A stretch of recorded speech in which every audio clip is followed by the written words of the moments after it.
Votre grand journal du soir sur Europe 1 avec Mathieu Béliard et votre invité David Cormand, secrétaire national d'Europe Écologie Les Verts, candidat aux élections européennes. Bonsoir David Cormand. Bonsoir. D'abord une question d'actualité très simple. Est-ce que vous, chez Europe Écologie Les Verts, vous comprenez la rectification de Christophe Castaner ce matin, ou est-ce que vous êtes de ceux qui appellent à sa démission ? Vous savez, moi j'étais déjà pas pour qu'il soit ministre de l'Intérieur, donc ça n'a pas tellement de sens que j'appelle à sa démission. En revanche, il y a un vrai problème quand même. C'est-à-dire que soit Christophe Castaner, ministre de l'Intérieur, était mal renseigné quand il a utilisé le terme d'attaque, et c'est un problème, soit il n'a pas dit la vérité, et c'est aussi un problème. Dans les deux cas, il y a une forme d'inaptitude. Puis ça fait écho à d'autres choses, notamment la façon dont sont gérées les manifestations des Gilets jaunes, où il y a dans notre pays une façon de gérer les manifestations qui est unique dans les démocraties européennes. Il n'y a aucune autre démocratie européenne. On utilise par exemple des LBD et des grenades de désencerclement. Il n'y a pas d'autre pays en Europe où il y a de tels mouvements de violence. Donc il y a un problème de gestion des manifestations et de la violence dans notre pays. Donc là, je suis assez inquiet de la brutalisation du débat et de ce que ça donne à voir comme image. Sur le maintien de l'ordre, sur ces manifestations, il y a eu évidemment de nouveaux incidents en marge de la manifestation mercredi, mais pour une fois, du monde dans la rue et l'impression que ça s'est quand même plutôt bien passé si on met la salpêtrière de côté. Écoutez, moi j'ai vu des images qui me révulsent. C'est des gifles, c'est encore une fois l'usage de ces armes dont j'ai parlé. C'est pas sain, c'est pas normal dans une démocratie que ça se passe comme ça. Il y a moyen de faire autrement. Il y a d'autres protocoles de maintien de l'ordre où on va davantage au contact pour repérer les personnes qui sont vraiment là pour faire usage de violence.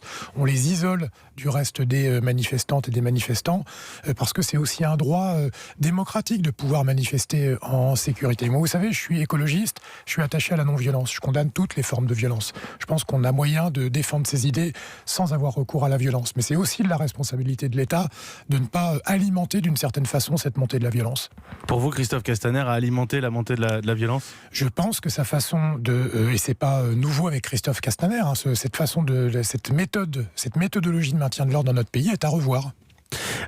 Vous m'emmenez sur la question suivante assez naturellement. Il y a depuis plusieurs mois de grandes manifestations, de grandes mobilisations qui sont organisées pour le climat, à travers le monde, en France aussi. Est-ce qu'on est encore audible sans violence ?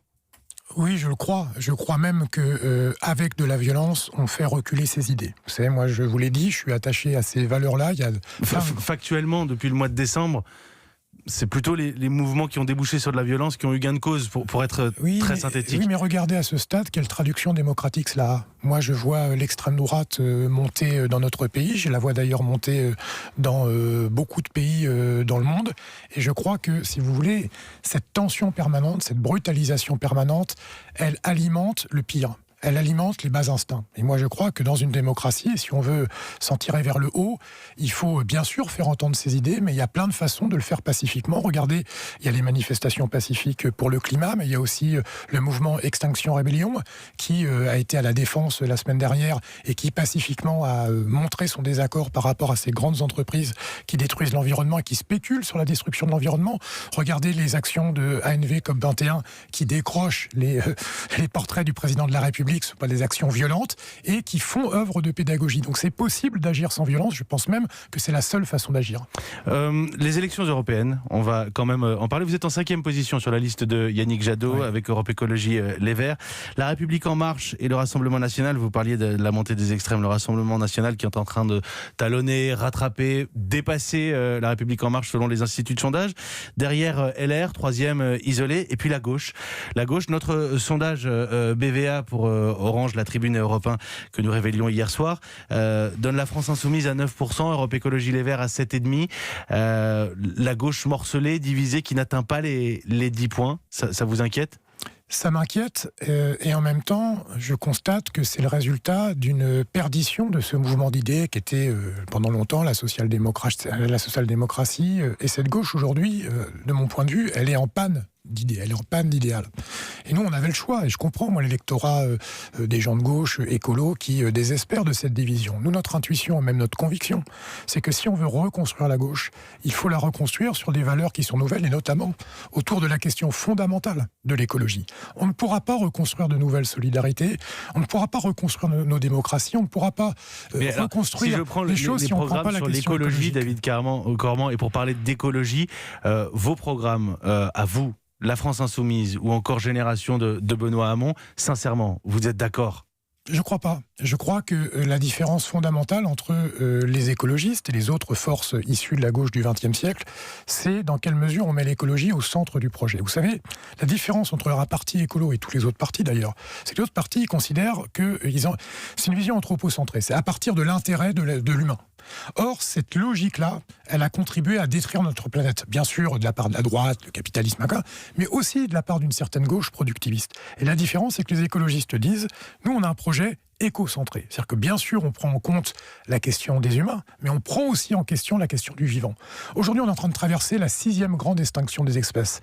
On voit le changement climatique est en train d'accélérer. Ces 30 dernières années, on a rejeté, notre civilisation a rejeté dans l'atmosphère plus de CO2 que depuis le début de la révolution industrielle, c'est-à-dire pendant plus d'un siècle et demi.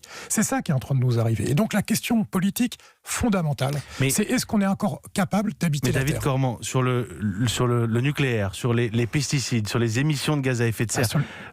Sur le nucléaire, on n'est pas d'accord, par exemple, avec le Parti Socialiste. On n'est pas d'accord, par exemple, avec le Parti communiste. Je n'ai pas parlé du Parti Socialiste, je vous dis Mélenchon et Benoît Hamon. Rien qu'avec ça, vous arrivez au-delà des Républicains. Comment est-ce que vous voulez que les électeurs de gauche comprennent que vous partiez divisés ? Je vais citer Manuel Valls, c'est peut-être pas votre penseur préféré. Vous citez David Cormand, la gauche peut disparaître. Oui, mais enfin, ceci dit, vous voyez, Manuel Valls, c'est une illustration de cela. Oublions Valls, c'est pas le sujet. C'est ce que vous le citez, mais c'est intéressant, parce que Manuel Valls, vous voyez, il vient d'une deuxième gauche. Je ne vais pas casser les pieds de nos auditrices et nos auditeurs, mais c'était Michel Rocard, le rocardisme. Très intéressant, cette deuxième gauche. Et regardez là où il a dérivé. Et ça, c'est tout le drame de la gauche de cette deuxième moitié du XXe siècle. Et moi, le service qu'on a voulu rendre, qu'on veut rendre à la redéfinition d'un projet authentiquement progressiste, c'est la clarté. C'est-à-dire se dire, on va se rassembler parce qu'on serait la citadelle assiégée et qu'il ne faudrait surtout pas se déviser sans faire attention au projet, je pense que ce n'est pas utile au moment politique majeur qu'on est en train de connaître. Aujourd'hui, l'échiquier politique est en train d'exploser de la façon la plus incroyable depuis la fin de la Deuxième Guerre mondiale. Et donc, si on veut rebâtir quelque chose, je crois sincèrement que c'est sur la clarté qu'on peut le faire. Dimanche et lundi, 7 ministres de l'environnement de 7 grandes puissances mondiales se rassembleront à Metz pour un G7 environnement qui prépare le G7 du mois d'août qui sera à Biarritz. La dernière fois, j'ai découvert en préparant l'existence de ce type de travaux entre grandes puissances. La dernière fois, c'était au Canada et le gouvernement canadien, à cette occasion, avait annoncé toute une série de mesures en sortant de ce G7 environnement. Vous attendez quoi de François de Rugy comme mesure lundi soir ? Je vais vous dire, le Canada, qui a réuni le dernier sommet dont vous parlez, c'est le champion du monde des sables bitumineux. Il n'y a pas façon plus crado de produire du pétrole. Et donc vous voyez ce que ça illustre. C'est que d'un côté, il y a les grands de ce monde qui se réunissent au chevet de la planète pour faire des concours d'éloquence. En plus, sur l'écologie, c'est très facile d'en faire. Tout le monde aime bien les arbres, les fleurs, les oiseaux, et donc on peut faire des beaux discours sur l'écologie. Mais quand ils se réunissent, ils parlent de ça. Et quand ils agissent derrière, c'est pour continuer dans le même modèle. Donc en vérité, je n'attends pas grand-chose. C'est très bien que ça ait lieu. J'espère qu'il y aura des décisions qui en sortiront. Mais je ne suis pas dupe sur le manque de volonté de bouger les choses vraiment. Vous savez, si on veut sauver la planète, si on veut pouvoir continuer à vivre sur la planète Terre, nous, la civilisation, il faut tout changer. Il faut vraiment changer de modèle. Et moi, ce que je vois, c'est que ces dirigeants, aujourd'hui, ils n'ont pas envie de changer de modèle. Au mieux, ils veulent l'aménager à la marge. David Cormand, un dernier mot. Alors, je ne voudrais pas qu'on revienne point par point sur toutes les annonces d'Emmanuel Macron. Toute la classe politique a déjà pu réagir. Sur l'écologie, je sais que vous allez me dire que c'était parfaitement insuffisant, mais sur l'idée, la simple idée d'une assemblée de citoyens qui puissent trancher des décisions et les soumettre au vote à référendum, éventuellement 2020, disait François de Rugy. Il faut faire voter les Français sur ces questions-là. Vous savez, c'est très bien de faire un conseil citoyen. Le problème, c'est qu'on a déjà vu le film. Moi, je me rappelle de Nicolas Sarkozy en 2007 qui a lancé, je ne sais pas si vous vous rappelez, le Grenelle de l'environnement où déjà on avait rassemblé les ONG, les élus locaux, les élus, tout le monde pour discuter Sauf de les mesures. Citoyens. Non, il y avait les ONG, quand il y avait les syndicats, il y avait les partenaires sociaux, il y avait les corps intermédiaires. Qu'est-ce qui était sorti de ça ? Nicolas Sarkozy était venu avec Al Gore et avait dit « je reprends tout à mon compte, on va tout mettre à l'Assemblée nationale et l'appliquer ». Résultat, l'Assemblée nationale, elle a taillé dans le vif et 2 ans après, au Salon de l'Agriculture, Nicolas Sarkozy disait « l'environnement, ça commence à bien faire ». On sait ce qu'il faut faire. Tout le monde sait ce qu'il faut faire. Ça fait 30 ans qu'on dit ce qu'il faut faire. Depuis Jacques Chirac qui disait « notre maison brûle et on regarde ailleurs ». Et là, on va renvoyer ça encore à une commission de citoyennes et de citoyens. C'est très bien sur le principe. Mais maintenant, il faut agir. Tout le monde est prêt à agir. Vous avez les jeunes qui sont en train de marcher pour le climat. Vous avez les ONG qui donnent des propositions. Vous avez même l'ADEME, qui est une agence de l'État, qui dit en France, on est capable de faire 100% d'électricité d'origine renouvelable dès 2050. Et qu'est-ce qu'on fait ? On rassemble un conseil citoyen. C'est une façon de perdre du temps. Et moi, je pense qu'on n'a plus le temps de perdre du temps. Ils sont au pouvoir, qu'ils agissent.